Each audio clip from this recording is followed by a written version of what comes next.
Крым – это целый мир в миниатюре. Он настолько многолик, что поездки в разные его концы похожи на путешествия по разным континентам. Я беру свою фотокамеру и отправляюсь в долгие прогулки по полуострову для того, чтобы самому увидеть все его исторические памятники и запечатлеть их поразительное многообразие. Этими впечатлениями хочется поделиться с каждым. Поэтому в эфире телеканала АТР приглашаю вас на прогулки по Крыму. Прогулки по Крыму с Алексеем Гайворонским. Давайте вместе откроем эту землю.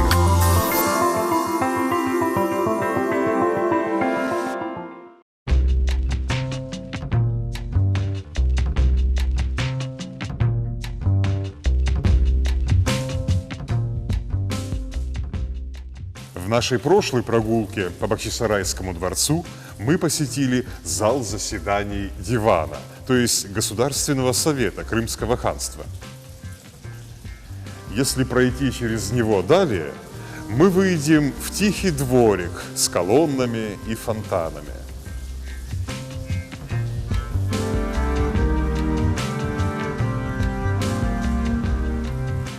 Слева от выхода из зала Дивана видна мраморная лестница с резными плодами граната на деревянных перилах.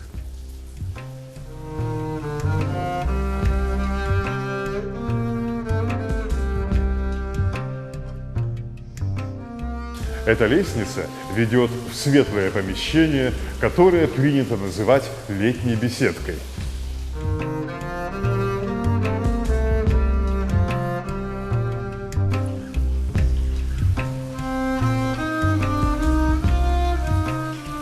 Я очень люблю бывать здесь рано утром, когда солнце окрашивает цветными бликами мрамор пола, фонтана и бассейна.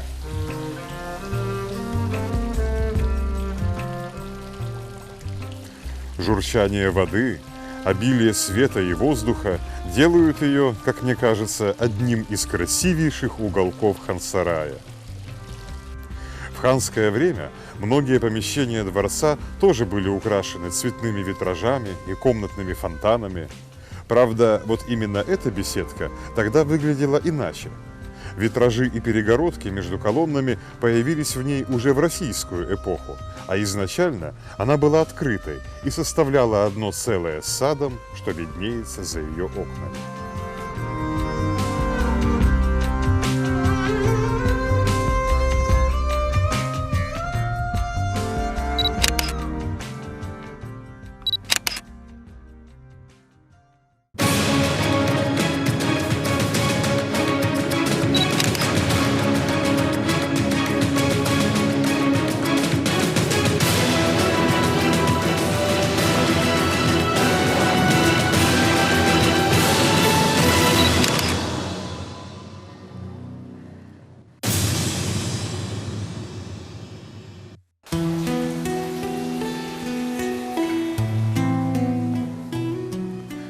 Этот небольшой сад, обнесенный стенами, называется бассейным двориком. Сейчас он еще восстанавливается, но о его былом великолепии рассказывают старые изображения. Лозы винограда увивали боковые галереи для прогулок, а посередине благоухали цветники с самыми разнообразными цветами.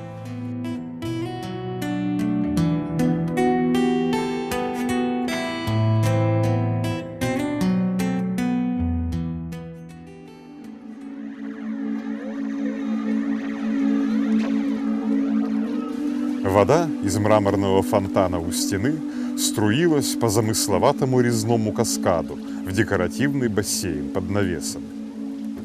В этом подобии земного рая наверняка можно было хорошо отдохнуть и собраться с мыслями после дискуссии в зале Дивана. Можно представить, как правитель Крыма выходит в этот сад в окружении своих беев и мирс и приглашает их послушать игру музыкантов. Сохранились описания того, как сам Сахиб Гирай собирал своих гостей на подобные концерты.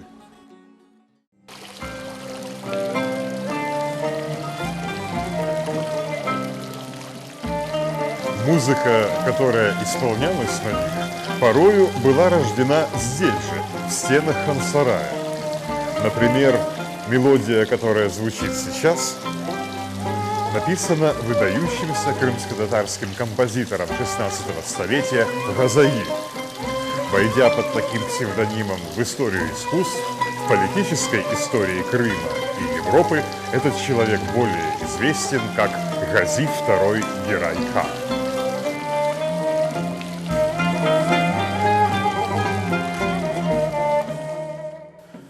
Ночью слезы сна не зная, льет печальная свеча.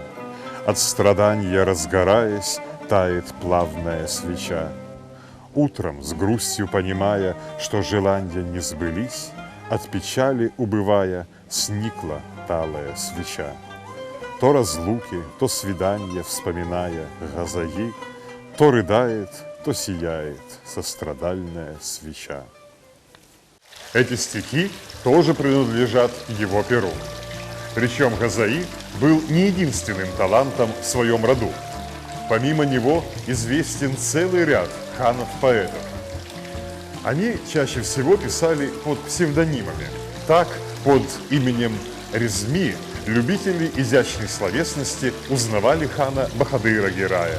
Камилев звался Мехмед IV Герай, а Хаджи Селим Герай избрал для себя псевдоним Ремзи. В ханском дворце остается немало зеленых уголков, подобных бассейнному дворику. По ханской резиденции можно гулять, переходя от сада к саду. Этот дворик, называемый посольским, в прошлом был открыт со стороны города, и в его стене имелась калитка. Мост, проложенный к ней через реку, до сих пор сохранился по ту сторону стены. Здесь, среди цветов и фонтанов, могли дожидаться встречи с ханом разного рода гости ханского дворца, например, иностранные послы.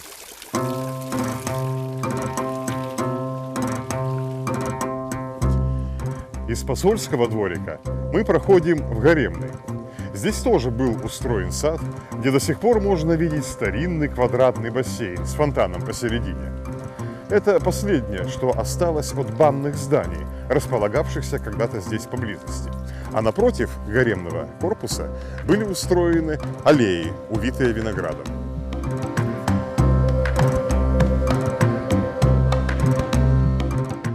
Нынешний гаремный сад – это лишь скромное напоминание о былой роскоши. Ведь в прошлом гарем был гораздо обширнее и состоял из нескольких внутренних двориков с садами и различными постройками.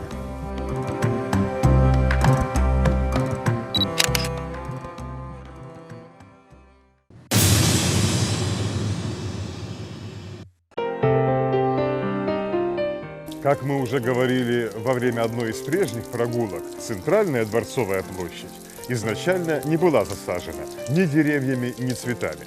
Зато зеленью, тенью и прохладой были наполнены сады в многочисленных внутренних двориках хан-сарая. Какие же деревья и цветы росли в этих садах? Сведения об этом не слишком подробны, но изложены порою весьма поэтически. Вот, например, как очевидец описал ханские сады в год основания хан-сарая. Со всех сторон из зелени выступали кипарисовые и гранатовые деревья. Кусты жасмина светились, как лица красавиц. Нарциссы, высокомерные, как глаза обольстительниц, и гиацинты, растрепавшиеся, как великолепные волосы.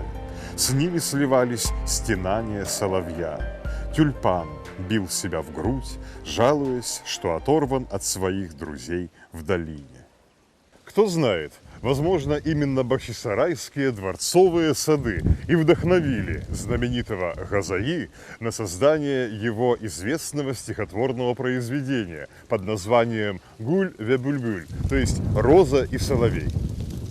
На плане хан-сарая, сделанном в 1787 году, то есть спустя лишь 3 года после того, как дворец был покинут последним ханом, тоже есть краткие описания здешних садов.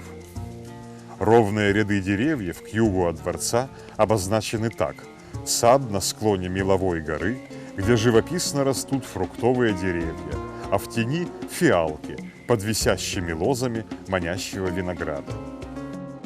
Речь здесь идет об уже знакомых нам террасах с висячими садами.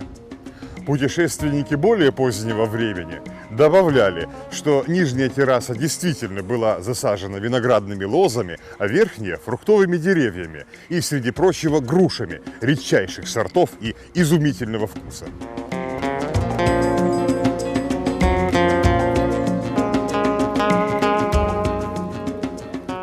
Участок с извилистыми тропинками между густых зарослей на старом плане обозначен иначе.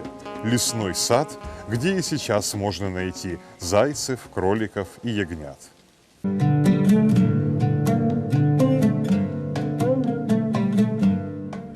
Вместо лесного сада сейчас на этом месте пустырь, что переходит в жилые дворы.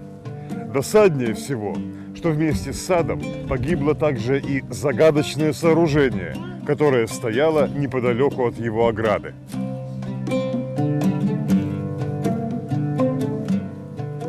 Эта постройка тоже изображена на старинных планах.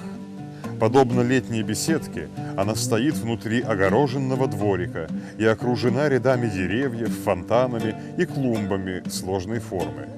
Здание подписано так: «Старинный домик с левого крыла, сохранен ханами в качестве побудительной причины формирования этого города».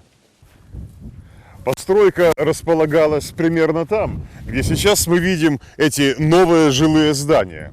В прошлом она была известна также как Зимний или Старый ханский дворец. К 1820 годам этот старый дворец уже сильно обветшал и вместо ремонта был попросту снесен.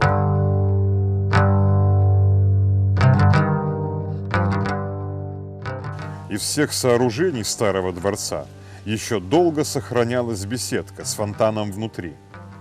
На ней можно было прочесть надпись «Отворяющий двери, отвори нам наилучшую дверь». 1753 год.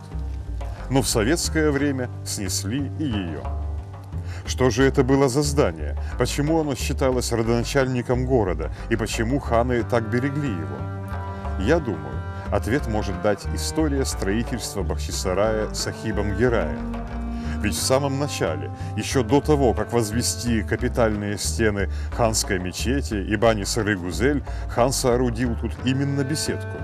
Вот как об этом писал Рамал Ходжа. В этом саду, похожем на рай, украсили золотом кёшк, то есть беседку. Водоем, похожий на райскую реку Кевсер, был наполнен живою водой. В кёшке забил фонтан, словно в райском саду. Внутри установили царский трон. Его Величество хан восседал на нем с достоинством Сулеймана. Если допустить, что эта беседка и была тем самым киоском Сахиба Герая, то становится понятно, почему карта говорит о ней как о первопричине постройки города. Вероятно, в 1753 году Селямет II Герай восстановил ее после пожара вместе с прочими древними зданиями дворца и оставил на ней надпись в память об этом, в точности, как он сделал над входами в ханскую мечеть и в зал дивана.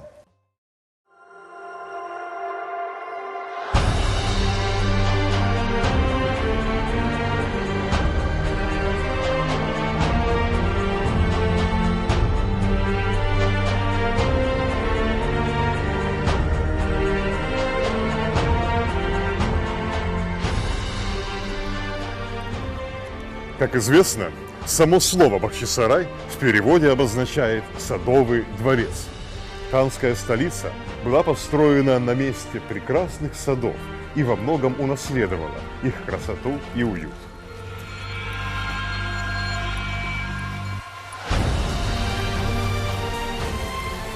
В Бахчисарайском дворце нашлось место и для роз, и для соловьев, и для струй родников. И если основатели Хан-сарая стремились построить его похожим на райский сад, то следует признать, что они успешно осуществили свой замысел.